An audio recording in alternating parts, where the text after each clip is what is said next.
GLS college પાસે વિદ્યાર્થી પર હુમલાનો આરોપી ઝડપાયો। અમદાવાદના ગુજરાત યુનિવર્સિટી વિસ્તાર પાસે જીએલએસ કોલેજના પાછળના ગેટ નજીક વિદ્યાર્થી પર હુમલાના કેસમાં જોન એલસીબીએ મુખ્ય આરોપીની ધરપકડ કરી છે। પ્રાપ્ત માહિતી મુજબ વિદ્યાર્થી પોતાની કારમાં બેઠેલો હતો ત્યારે આદિત્યસિંહ રાઠોડ પોતાના બે મિત્ર સાથે કાર અને એક્ટિવા પર ત્યાં પહોંચ્યો હતો। ત્યારબાદ વિદ્યાર્થી પર હુમલો કરવાનો પ્રયાસ કરાયો હોવાનો આરોપ છે। આક્ષેપ છે કે હુમલા દરમિયાન કારના કાચ હથિયાર વડે તોડી નાખવામાં આવ્યા હતા અને હથિયાર ગળા સુધી પહોંચી જતા ગંભીર જાનહાનિ પણ થઈ શકતી હતી। નવરંગપુરા પોલીસ સ્ટેશન ખાતે હત્યાના પ્રયાસનો ગુનો નોંધાયા બાદ પીએસઆઈ કે ચાવડા અને ટીમે ગાંધીનગરના પીડીપીયુ કેમ્પસ નજીકથી આદિત્યસિંહ રાઠોડને ઝડપી પાડ્યો હતો। પોલીસને બાતમી મળી હતી કે આરોપી છેલ્લા 2 મહિનાથી અહીં નાસ્તો કરવા માટે આવે છે, જે મુજબની માહિતી મળતા પોલીસે વોચ ગોઠવી આરોપીને દબોચી કાઢ્યો હતો। પોલીસ મુજબ પ્રાથમિક તપાસમાં બોલાચાલી બાદ હુમલો થયાનું સામે આવ્યું છે, જ્યારે હજુ 2 આરોપી ફરાર હોવાનું જાણવા મળી રહ્યું છે।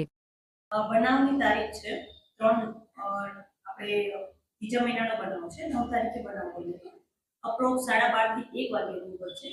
જીએલએસ કોલેજ જે આપણે આવેલી છે ગુજરાત યુનિવર્સિટી વિસ્તાર જિલ્લામાં છે। તો જીએલએસ કોલેજ યુનિવર્સિટી નવરંગપુરા પોસ્ટેની હાલમાં એના પાછળના ગેટ પાસે એક વિદ્યાર્થી પોતાની ગાડીમાં જઈ રહ્યા હતા, ત્યાં બેઠેલા હતા। ત્યાં આરોપી જે આપણે આજે અટક કર્યા છે આદિત્યભાઈ રાઠોડ કરીને એમનું નામ છે, એ ઉંમર વર્ષ 19 વર્ષની અંદાજિત છે। જેઓએ પોતાની સાથે 2 અજાણ્યા એમના મિત્રો જે છે એમની સાથે પોતાની કારમાં અને એક્ટિવા પર આવીને એ જે ભાઈ પોતાની ગાડીમાં બેઠેલા હતા ડ્રાઈવર સીટ ઉપર મારવાનો પ્રયાસ કરેલો હતો, જેમાં એમનો બચાવ થઈ ગયો, પણ ગાડીના કાચને બધું એવી રીતે તોડવામાં આવ્યું કે એમના ગળા સુધી ચાકુ જે એમનો હથિયાર હતો એનાથી કદાચ વાગત તો એમનું મરણ પણ થઈ શકતું હતું, જેથી કરીને મારવાનો પ્રયાસનો ગુનો લીધેલો છે।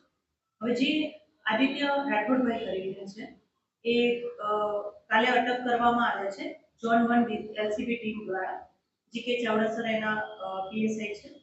એ લોકોએ કાલે સાંજે એમને હકીકત મળેલી પીડીપીયુ કેમ્પસ આવે છે, એ કેમ્પસમાં બહારના ભાગે આરોપી ત્યાં જે 2 મહિનાથી લગભગ નાસ્તો કરતો છે ત્યાં દેખાઈ આવેલ છે। તો એમના બાતમીના આધારે ત્યાં પહોંચેલા અને ત્યાં જઈને તપાસ કરતા જે મળી આવે તો એમણે અટક કરીને અમને રાત્રે સોંપેલ છે, જેમને અટક કરીને આજે આપણે એમનું રિકન્સ્ટ્રક્શન પંચનામું પણ કરવા જઈ રહ્યા છીએ।